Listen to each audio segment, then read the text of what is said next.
नमस्कार दोस्तों, आप सभी लोगों का स्टडी IQ अकेडमी में स्वागत है। आप सभी विद्यार्थियों के लिए आज बहुत ही महत्वपूर्ण क्लास लेके आया हूँ राजस्थान जीके की। राजस्थान जीके की क्लास बहुत महत्वपूर्ण होने वाली है, क्योंकि आपको पता है आपके राजस्थान जीके के पूरे 45 प्रश्न आने वाले हैं। 120 में से 45 प्रश्न केवल और केवल राजस्थान जीके के आएंगे, इसलिए आप राजस्थान जीके को अच्छे से पढ़ लीजिएगा मित्रों। तो अभी अपन प्रश्न करने वाले हैं पूरे मिलाकर के 29 प्रश्न। इस क्लास में कुल कितने प्रश्न होंगे? 29 प्रश्न होंगे और डिटेल होगी बहुत ज़्यादा। तो आप ध्यान से और प्यार से इस क्लास को जरूर देखें सभी विद्यार्थी। चलिए दोस्तों, आज का पहला प्रश्न स्क्रीन पर।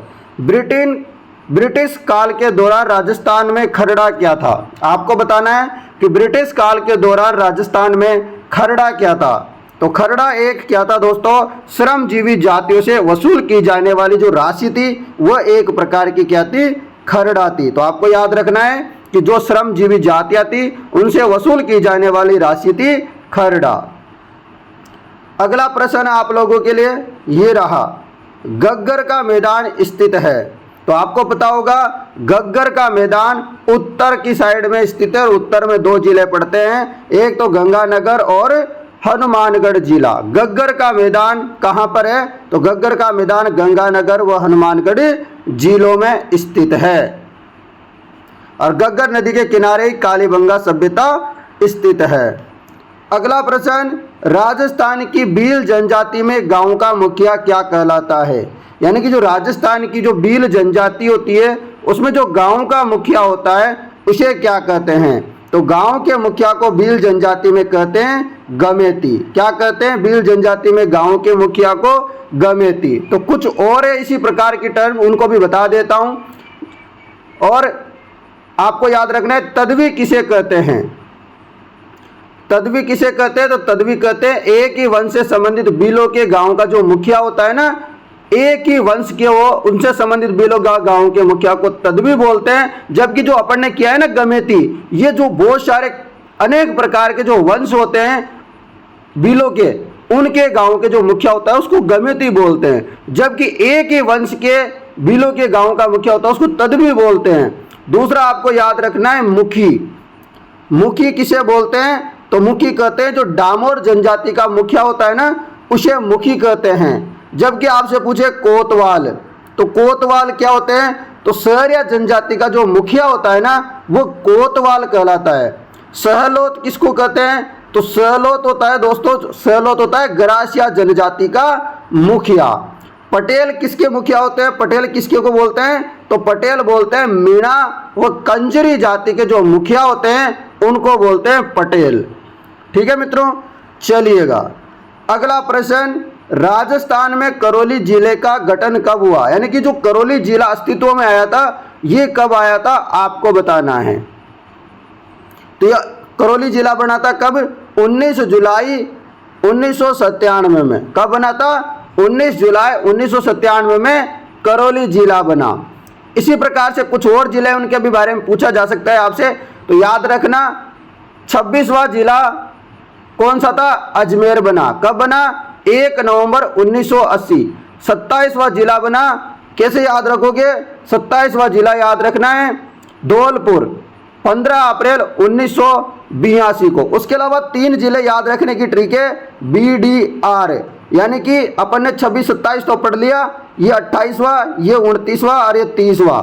लगातार तीनों जिलों को याद रखना BDR, यानी कि 12, दौसा और राजसमंद। BDR का मतलब 12, दौसा, राजसमंद। 12, दौसा, राजसमंद, ऐसे याद करो। और तीनों की एक ही डेट है इनको बनने की, 10 अप्रैल 1991। 10 अप्रैल 1991 को बने थे तीनों के तीनों।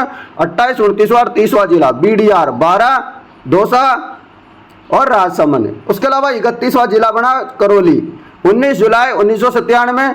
फिर 33वां बना प्रतापगढ़ 26 जनवरी 2008 को। और अभी बहुत सारे जिले बने ही थे, आपको पता है तो।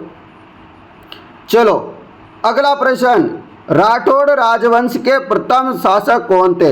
राठौड़ राजवंश के प्रथम शासक कौन थे? तो राठौड़ राजवंश के जो है प्रथम शासक थे रावचूड़ा। कौन थे? रावचूड़ा। तो रावचूड़ा को दोस्तों राठौड़ वंश का आदि पुरुष, मूल पुरुष या इनको संस्थापक भी बोलते हैं रावचूड़ा को। ऐसा बोलते हैं क्या? नहीं बोलते हैं। किसको बोलते हैं तो फिर? राठौड़ वंश का आदि पुरुष, मूल पुरुष, संस्थापक किसको बोलते हैं? राव सिंहा को बोलते हैं मित्रों। किसको बोलते हैं? राव सिंहा को।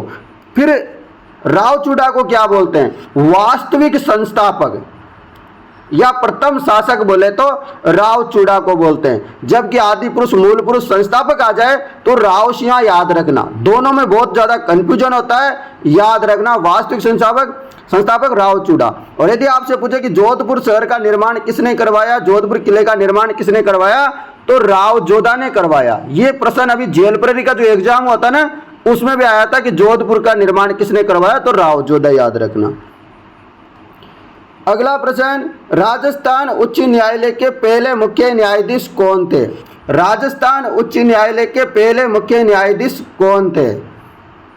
तो पहले मुख्य न्यायाधीश थे के वर्मा। कौन थे? राजस्थान उच्च न्यायालय के फर्स्ट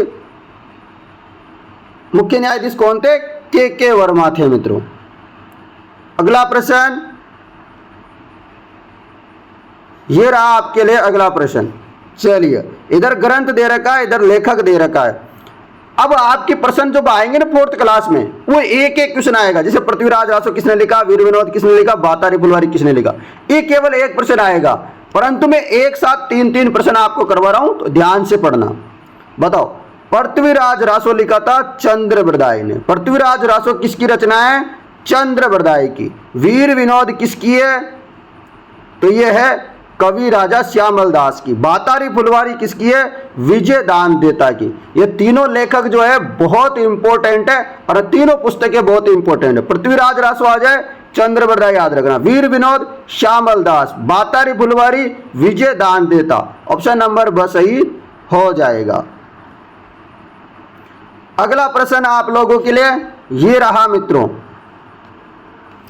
प्रश्न है, राजस्थान के कोटा राज्य में 1857 के विद्रोह का नेतृत्व करने वाले थे। राजस्थान के कोटा राज्य में 1857 के विद्रोह का नेतृत्व करने वाले कौन थे? तो ये आपको याद रखना है, पता होगा आपको। यहाँ पर कोई दोस्तों सैनिक छावनी भी नहीं थी, परंतु यहाँ पर आंदोलन हुआ और जनता ने अपना आंदोलन शुरू किया। यहाँ इनका नेतृत्व कर रहे थे जयदयाल और मेहराब खां। जयदयाल और मेहराब खां ये नेतृत्व कर रहे थे, आपको याद रखना है। यहाँ विद्रोह कब शुरू हुआ था? तो यहाँ विद्रोह शुरू हुआ था दोस्तों 15 अक्टूबर 1857 को। ये यहाँ पर विद्रोह शुरू होता है। राजस्थान में जो पहली बार विद्रोह शुरू होता है वह नसीराबाद छावनी अजमेर में होता है 28 मई 1857 को, और नेतृत्व करता थे यहाँ के 15वीं नेटिव इन्फेंट्री जो नामक टुकड़ी थी, वो थी, आपको याद रखना है। उसके अलावा आपसे पूछ ले कि नीमच का विद्रोह कब हुआ? तो यह 3 जून 1857 को शुरू हुआ, और इसका नेतृत्व कर रहे थे हीरालाल और मोह अली वैग। ठीक है। उसके अलावा आपसे पूछ ले एरनपुरा छावनी, यहाँ पर विद्रोह हुआ तो 21 व 23 अगस्त 1857 को इसका नेतृत्व कर रहे थे शिवनाथ सिंह और कुशाल सिंह। याद रख लोगे। आपसे पूछ रहे कि धौलपुर का विद्रोह कब शुरू हुआ? तो 27 अक्टूबर 1857 को इसका नेतृत्व कर रहे थे हीरालाल व रामचंद्र। रख लेना याद, बहुत ही इंपॉर्टेंट है सारे के सारे जो प्रश्न करवा रहा हूं। क्लास कैसी लग रही है कमेंट जरूर कर दिया करो। निम्न में से कौन सा नृत्य राजस्थान के कालबेलियों का नहीं है? यानी कि आपको बताना है कि कालबेलिया जनजाति का इनमें से कौन सा नृत्य नहीं है। तो आप अच्छे से जानते होंगे दोस्तों, शंकरिया नृत्य ये कालबेलियों का है, पणिहारी नृत्य ये भी कालबेलिया का है, इंडोनी नृत्य ये भी कालबेलियों का है। परंतु जो चरी नृत्य है ना, ये गुर्जर जाति का है। किसका है? गुर्जरों का ये प्रमुख नृत्य है, जिसकी प्रसिद्ध नृत्यांगना का नाम तो आपने सुना ही होगा, फलकूबाई। कौन है? फलकूबाई, जो कि किशनगढ़ से संबंधित है। इनका आपको याद रखना है, रख लोगे याद। आपसे पूछे कि जो इंडोनी नृत्य है ये किस प्रकार का नृत्य है, तो आपको बताना है युगल नृत्य है। शंकरिया नृत्य किस प्रकार का है? तो ये सर्वाधिक आकर्षण प्रेम्याख्यात युगल नृत्य है। पणियारी किस प्रकार का है? युगल नृत्य है। इनका एक और नृत्य आता है दोस्तों कालबेलियों का, उनके बारे में याद रखना, बांगड़िया नृत्य। बांगड़िया नृत्य क्या है दोस्तों? स्त्रियों द्वारा भीख मांगते समय जो नृत्य किया जाता है वह है बांगड़िया नृत्य। ठीक है मित्रों, चलो अगला प्रश्न। निम्न में से कौन सा जो युग्म है, 4 युग्म दे रखे हैं, उनमें से गलत आपको बताना है, असंगत आपको बताना है। तो देखो आपको बता देता हूँ, वशिष्ठ जी का मंदिर सिरोही में है, समिदेश्वर मंदिर चित्तौड़गढ़ में है, रमा वैकुंठनाथ मंदिर पुष्कर में। फिर से वशिष्ठ मंदिर सिरोही, समिदेश्वर मंदिर चित्तौड़, रमा वैकुंठनाथ मंदिर पुष्कर। परंतु लक्ष्मी नारायण जी का जो मंदिर है वह गलत दे रखा है। तो लक्ष्मी नारायण जी मतलब बिड़ला मंदिर, और बिड़ला मंदिर मतलब जयपुर में। कहाँ पर है ये? जयपुर में स्थित है लक्ष्मी नारायण यानी कि बिड़ला मंदिर। दोस्तों जयपुर में और भी बहुत सारे मंदिर है, जैसे कि गोविंद देव जी का मंदिर, शीला देवी का मंदिर, शीतला माता का मंदिर चाकसू में। उसके अलावा विश्व का एकमात्र कल्की मंदिर, जगत शिरोमणि मंदिर, नरसिंह मंदिर। उसके अलावा यहाँ पर लाडली जी का मंदिर, मोती डूंगरी गणेश जी का मंदिर, नकटी माता का मंदिर। उसके अलावा यहाँ पर और भी है अंबिकेश्वर महादेव मंदिर, जामोया माता। तो ये बहुत सारे मंदिर हैं यहाँ पर, तो ये भी आपको याद रखना है। प्रश्न है अगला, अलाउद्दीन के राजस्थान पर आक्रमणों का सही कार्यक्रम, यानी कि जो अलाउद्दीन था एके था, वो आक्रमण करना उसने शुरू किया राजस्थान में, तो शुरुआत कहाँ से की और अंत में कहाँ तक गया, ये आपको बताना है सीक्वेंस वाइज। चलो बताओ। तो आपको बताओ होगा रणथंबोर पर सर्वप्रथम ये आक्रमण करते हैं, और यहाँ पर साका होता है, कब होता है? 11 जुलाई 1301 में यहाँ पर राजस्थान का पहला साका होता है। यहाँ के राजा कौन थे? हमीर। उसके अलावा फिर आक्रमण होता है चित्तौड़गढ़ में 1303 में, यहाँ पर भी साका होता है, यह आपको याद रखना है। उसके बाद ये जाते हैं सिवाना। कहाँ पे जाते हैं? सिवाना। तो यहाँ पर भी 1308 में क्या होता है? साका होता है, परंतु ऑप्शन में तो नहीं है। फिर जाते हैं ये जालोर में आक्रमण करते हैं, और यहाँ पर फिर होता है साका 1311 में। तो इस प्रकार ऑप्शन में क्या आ जाएगा सही? 3, 2, 1। कहाँ दिख रहा है? ये दिख रहा, सही हो गया। चलिएगा मित्रों, चलते हैं अगले प्रश्न की तरफ। ये रहा, मत्स्य संघ के प्रधानमंत्री थे, तो मत्स्य संघ के प्रधानमंत्री कौन थे आपको बताना है। बताइए फटाफट। तो जवाब हो जाएगा शोभाराम कुमावत। मत्स्य संघ के प्रधानमंत्री थे शोभाराम कुमावत। और मत्स्य संघ का गठन कब हुआ था? 18 मार्च 1948 को। इसमें 4 रियासतें और एक ठिकाना मिलाया गया था। 4 रियासतों का नाम आपको याद रखने की ट्रिक है।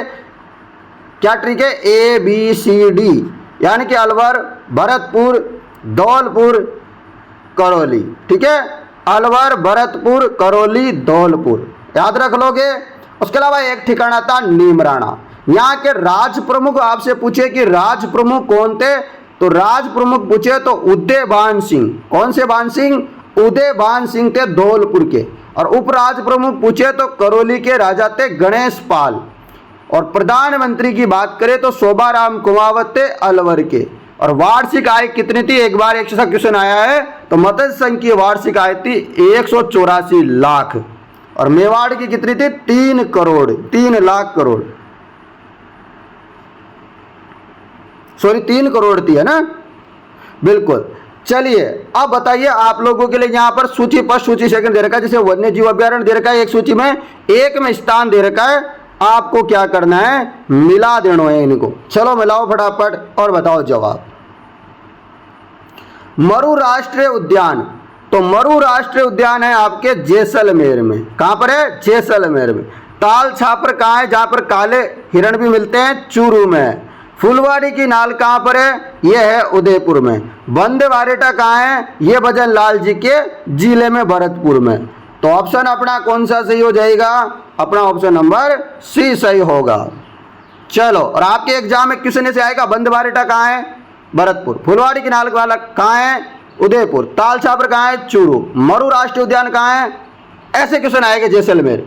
तो आपको ऐसे पढ़ना है, मतलब आपके लिए क्लास ब्रह्मास्त्र साबित होगी। अच्छे से आप क्लास को पढ़िएगा। अगला और प्यारा सा प्रश्न है, राजस्थान लोक सेवा आयोग यानी कि जो आरपीएससी के प्रथम अध्यक्ष कौन थे? आपको बताना है आरपीएससी के प्रथम अध्यक्ष कौन थे। तो वो थे सर एस के घोष। कौन थे? सर एस के घोष जो थे आरपीसी के पहले चेयरमैन थे। अगला प्रश्न आपके लिए यहां पर, चलो आपके लिए यहाँ है पर्यटन सेवाएं और प्रारंभ होने के वर्ष दे रखे हैं। तो चलिए बताइए, heritage on wheel, heritage on wheels इसका शुभारंभ कब हुआ? तो ये शुभारंभ हुआ था इसका 2006 में। रॉयल राजस्थान ऑन व्हील्स ये कब आई थी? ये 2009 में। रॉयल ओरिएंट एक्सप्रेस ये कब आई? 1994-95 में। विलेज ऑन व्हील ये कब आई? 2004 में। इस प्रकार ऑप्शन नंबर सी सही होगा। फिर से याद कर लेना, क्वेश्चन आ जाएगा। हेरिटेज ऑन व्हील्स कब आई? 2006। Royal Rajasthan on wheels 2009। Royal Orient express 1994-95। Village on wheels 2004। अगला प्रश्न आप लोगों के लिए ये रहा, पीपल पन्ना है। पीपल पन्ना क्या है? स्त्रियों के कान के आभूषण जो होते हैं ना, उसको पीपल पन्ना बोलते हैं। तो ऐसे आपसे बहुत सारे प्रश्न आ जाए, आपसे पूछे सिर का, मस्तक का, कान का, नाक का, दांत का, पैर का, कमर का, कलाई का, कहाँ का आभूषण भी पूछ ले तो मैं बता देता हूँ सारे के सारे। आपको ध्यान से सुनना, ये जो आज मैं आभूषण बताऊंगा ना, इसके बाद दोबारा नहीं बताऊंगा, तो ध्यान से सुनना और नोट भी कर लेना हो सके तो। जैसे कि अपन ऊपर से ठेठ नीचे पैर तक चलेंगे, किसके आभूषण क्या है। सिर के आभूषण आपसे पूछे तो सिर के आभूषण होता है जैसे शीश फूल, मेहमंद, बोर, रखड़ी, टिकड़ा और झुमका, ये सिर के आभूषण होते हैं। और मस्तक के आभूषण पूछ ले आपसे तो मस्तक के आभूषण होते हैं जैसे टीका, फीणी, झेला, मांग, सांकली, खेचा, सुरमांग, ताबीत, बिंदिया और दामनी। दामना और दामनी अलग होते हैं। दामनी पूछे तो मस्तक से आभूषण हो जाएगा। आगे बात करें कान के आभूषण। कान के आभूषण, तो कान के आभूषण होते हैं कर्णफूल, पीपल पत्ता, झेला। झेला मस्तक का भी होता है और कान का भी होता है। लटकन एक साथ नहीं आएगा ऑप्शन में, जब आएगा जब, ठीक है ना। लटकन, बाली, टोप्स, सुरलिया, मोरज्व, जाले, बारेट, एरन, कुडला, लूंग, पूजी, टोटी और बचूरिया, ये कान के आभूषण है। नाक के आभूषण पूछे तो आपको याद रखना है जैसे कि भोकली, नथ, बारी, कांटा, चुन्नी, लौंग। लूंग पूछे आपसे तो लूंग कान का होता है, लौंग पूछे तो ये नाक का होता है। दोनों में अंतर है, याद रख लेना। लूंग पूछे तो कान का और लौंग पूछे तो नाक का। उसके अलावा बुलाका होता है नाक का, लटकन होता है, चौंप होता है और बलनी होता है। एक और याद रखना, चौंप पूछे तो नाक का और चूप पूछे, आपको कैसे याद रखना है, देखो ध्यान से देखो, ये चौंप और चूप ऐसा लिखा आ जाए तो ये तो नाक का, और यदि केवल और केवल ऐसे आ जाए तो ये कान का। ध्यान से सुन लिया, देख लिया आप लोगों ने, तो ध्यान से। उसके अलावा नाक का एक और होता है दांत का एक और होता है रखन। कैसे याद रखोगे? रखन, चौंप और चूप ये आ जाए तो ये दांत के, जबकि चौंप आ जाए ना, चौंप, तो ये नाक का होता है, ठीक है। उसके अलावा कंठ और गले का आभूषण पूछ ले तो थमड़ियों, थेटियो, टेडियो, उसके अलावा झालरा, हालरा, खाटला, टुस्सी, चंपाकली, मांदलिया, कंटी, तुलसी, हासली और तिमणिया, कंठहार, जंजीर, झालरो, मोहनमाला, गलपट्टियों, मंडली और गुलीबंद, ये होते हैं कंठ और गले का आभूषण, ठीक है। उसके अलावा आपसे पूछे बाजू के आभूषण, तो बाजू के आभूषण होते हैं जैसे टूटिया, टूटड़ा, आरत, अणत, तकमा, बाजूबंद, चुड़ला, गजरा, हारवान, ये बाजू के होते हैं। कलाई के आभूषण पूछे यदि आपसे तो कलाई के आभूषण होते हैं चूड़िया, फूनना, मोकड़ी, कंकण, नौगरी, गोखरू, बंगड़ी, पूंचिया। और कमर के क्या क्या आभूषण होते हैं? तो कमर के आभूषण होते हैं, सबसे ज्यादा एग्जाम में आता है तगड़ी, तब तगड़ी ज्यादा आता है एग्जाम में बार बार में, तो तगड़ी याद रखना, करदनी रखना, कणकती, जंजीर, जंजीर भी आता है, कंदोरा, ये भी आता है बिल्कुल, और तकड़ी, सटका, कंदीरा। उसके अलावा पैर के आभूषण के नाम सुनो, पाइजेब हो गया, पेजनिया, अणवट, टकना, तनका, हीरामैन, तेगड़, आंवला, नेवरी, नुपुर, झांझर, ये पैर के आभूषण है भाई। उसके अलावा अगला प्रश्न, मुगल सम्राट अकबर द्वारा जिस संत को फतेहपुर सीकरी आमंत्रित किया था वो था। तो आपको पता होगा मुगल सम्राट जो अकबर थे उन्होंने आमंत्रित किया था एक संत को, और उनको लेके गए थे दोस्तों जयपुर के राजा। अब बताओ मुझे, इतनी सारी मैंने बता दिया तो अब आपको थोड़ी थोड़ी तो माइंड में कुछ ना कुछ तो आ ही गया होगा। तो ये थे संत दादू दयाल जी, ये मिलने गए थे फतेहपुर सीकरी अकबर से, और अकबर को इन्होंने बहुत सारा ज्ञान दे दिया भाई।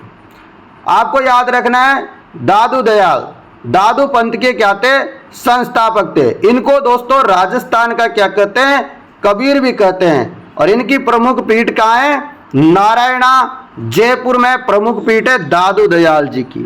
ठीक है, अगला प्रश्न, 1932 ईस्वी में राजस्थान का मेव किसान आंदोलन किसके नेतृत्व में प्रारंभ हुआ। मेव किसान आंदोलन की बात कर रहे हैं तो मेव किसान आंदोलन किसके नेतृत्व में चला, तो ये चला था मोहम्मद हादी के नेतृत्व में। किसके नेतृत्व में, मोहम्मद हादी के नेतृत्व में चला था मेव किसान आंदोलन। अगला प्रश्न आपके लिए सूची फर्स्ट में विरासत, सूची सेकंड में स्थान दे रखा है, आपको यहां पर मिला लेना है भाई। चलो मिलाओ फटाफट। तो जल महल, आपको पता है जल महल जो है जयपुर में, कटा है जल महल जयपुर में, एक थंबा महल जोधपुर में, और जूनागढ़ बीकानेर में। कहाँ पर है, जल महल की बात करें जयपुर में, एक थंबा महल की बात करें जोधपुर में, और जूनागढ़ की किले की बात करें तो बीकानेर में। ऑप्शन नंबर ब अपना सही होगा। अगला प्रश्न आप लोगों के लिए यहां पर ये रहा, प्रश्न है निम्न कथनों पर विचार करें और सही निर्णय का चुनाव करें।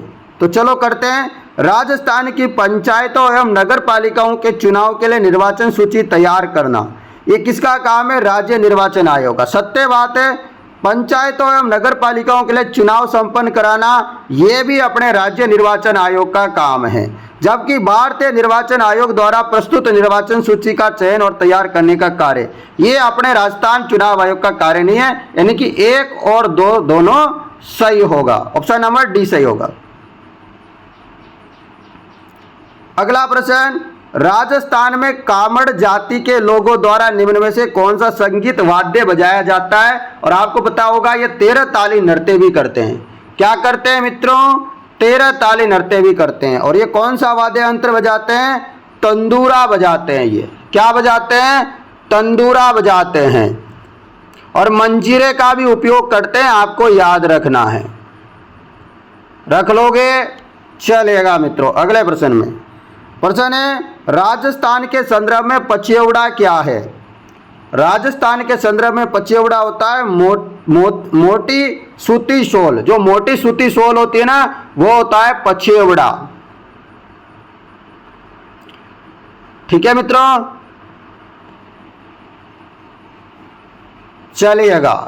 अगला प्रश्न है आपके लिए, राजस्थान में लोकायुक्त का कार्यकाल, जो लोकायुक्त होते हैं ना, राजस्थान के पहले लोकायुक्त कौन थे, बहुत बार क्वेश्चन आता है, आरडी दुआ।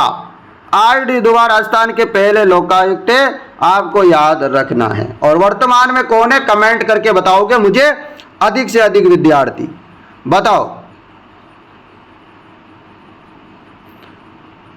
राजस्थान के लोकायुक्त का कार्यकाल होता है 5 वर्ष या 65 वर्ष, जो भी पहले हो, यह आपको याद रखना है। अगला प्रश्न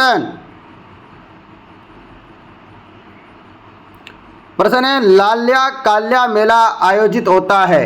लाल्या काल्या मेला कहाँ आयोजित होता है, लाल्या और काल्या मेले की बात करें तो ये होता है अजमेर में। लाल्या और काल्या मेला कहाँ लगता है, क्वेश्चन आ जाए तो याद रखना, अजमेर में लगता है लाल्या और काल्या मेला। अगला प्रश्न, निम्नलिखित में से कौन सा युग्म सही है। कौन सा युग्म है जो सही है, इधर दे रखा है संस्थान, इधर दे रखा है स्थापना। जो सही है वो आपको बताना है। चलो बताओ भाई फटाफट। तो आपको पता है राजस्थान ललित कला अकादमी 1957 में इसकी स्थापना हुई थी, ये सत्य है।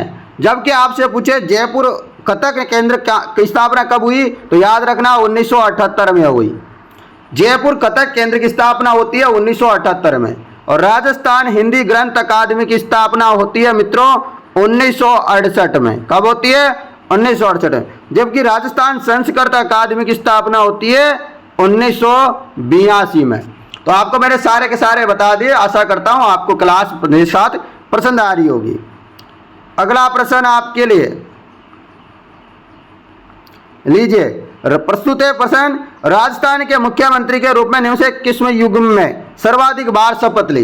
यानी कि सबसे ज्यादा बार जो मुख्यमंत्री बने हैं ना, वह कौन है? तो वह है हरिदेव जोशी और भैरव सिंह शेखावत। हरिदेव जोशी और भैरव सिंह शेखावत। अगला प्रश्न आपके लिए, निम्न में से कौन राजस्थान राज्य मानवाधिकार आयोग के अध्यक्ष नहीं थे? राजस्थान राज्य मानवाधिकार आयोग के अध्यक्ष नहीं थे, तो आपको पता है NK जैन भी थे और न्यायमूर्ति S शहगीर अहमद भी थे, कांता भटनागर भी थी और न्यायमूर्ति प्रेमचंद तो नहीं थे। याद रख लोगे? चलो तो अगला प्रश्न, राजस्थान में सातुड़ी तीज नामक त्योहार मनाया जाता है। राजस्थान में सातुड़ी तीज नामक त्योहार मनाया जाता है। कब, कहाँ मनाया जाता है? सातुड़ी तीज बोलो या बोलो बूढ़ी तीज, या आप अन्य बहुत सारे तीजों के नाम से, बड़ी तीज वगैरह के नाम से जान सकते हो। ये तीज दोस्तों बूंदी की प्रसिद्ध है। कहाँ की प्रसिद्ध है? बूंदी जिले की ये तीज प्रसिद्ध है। और ये तीज आती है दोस्तों भादवा में आती है और कृष्ण पक्ष की तृतीया को आती है। जबकि आपने सुना होगा दोस्तों जयपुर में भी तीज का त्योहार बहुत प्रसिद्ध है, तो उसको बोलते हैं छोटी तीज, जो कि आती है श्रावण शुक्ल तृतीया को। ये जयपुर की प्रसिद्ध है। दोनों तीजें अलग अलग है, याद रखना। प्रश्न है अगला, राज्य के मुख्य सूचना आयुक्त की नियुक्ति कौन करता है? राज्य के मुख्य सूचना आयुक्त की नियुक्ति कौन करता है? तो राज्य के जो सूचना आयुक्त होते हैं, मुख्य सूचना आयुक्त होते हैं, उनकी नियुक्ति करते हैं गवर्नर यानी कि राज्यपाल। तो दोस्तों बताओ मुझे आज की क्लास आप लोगों को कैसी लगी? क्लास पसंद आई है तो मैं आशा करूंगा और विश्वास करूंगा और आप लोगों के ऊपर छोड़ देता हूं इस बात को कि आप आज की क्लास को ज्यादा से ज्यादा अपने दोस्तों तक पहुंचाने का काम करेंगे।